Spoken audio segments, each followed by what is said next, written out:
আসসালামু আলাইকুম এভরিওয়ান। ছাদ বাগান এবং ব্যালকনি বাগান সম্পর্কে সকল ধরনের ভিডিও পেতে আমার চ্যানেলটি সাবস্ক্রাইব করে রাখুন। যদি ভালো লাগে তাহলে লাইক, কমেন্ট অ্যান্ড শেয়ার করবেন। টবে পেঁয়াজ চাষ পদ্ধতি।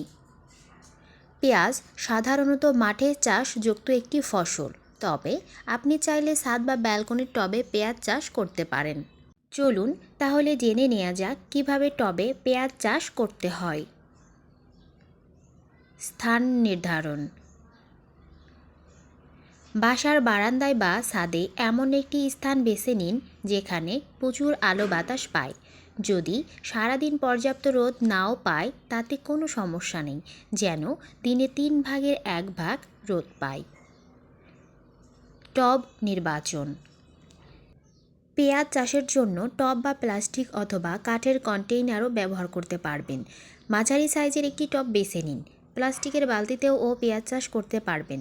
মাঝারি আকৃতির টবে 30 থেকে 40টি পেঁয়াজ গাছের চাষ করা সম্ভব। মাটি প্রস্তুত। উর্বর মাটি এবং পানি নিষ্কাশন সুবিধা থাকবে এমন জায়গায় পেঁয়াজ চাষ করতে হবে। দোআঁশ ও বেলে দোআঁশ মাটি পেঁয়াজ চাষের জন্য উত্তম।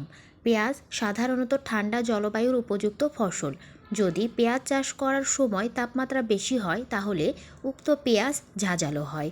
তবে মনে রাখবেন, এঁটেল মাটিতে পেঁয়াজের চাষাবাদ করা যায় না।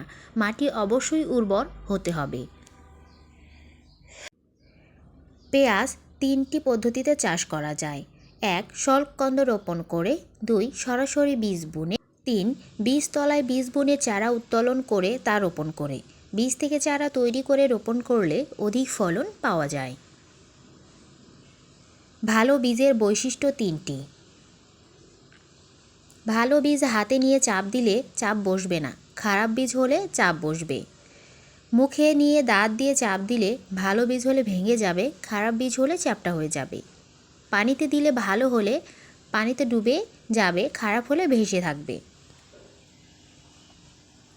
যত্ন।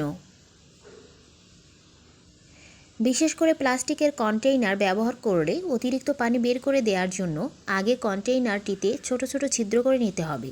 এই ছিদ্রগুলোর জন্য টবে পানি জমে থাকবে না। ফসল সংগ্রহ। শীতকালে চাষে চারা রোপণের 100 থেকে 110 দিনের মধ্যে পেঁয়াজ সংগ্রহের উপযুক্ত হয়ে যায়। পেঁয়াজ সংগ্রহের 15 থেকে 20 দিন আগে গাছের ডগা ভেঙে দিলে ফলন ভালো পাওয়া যায়।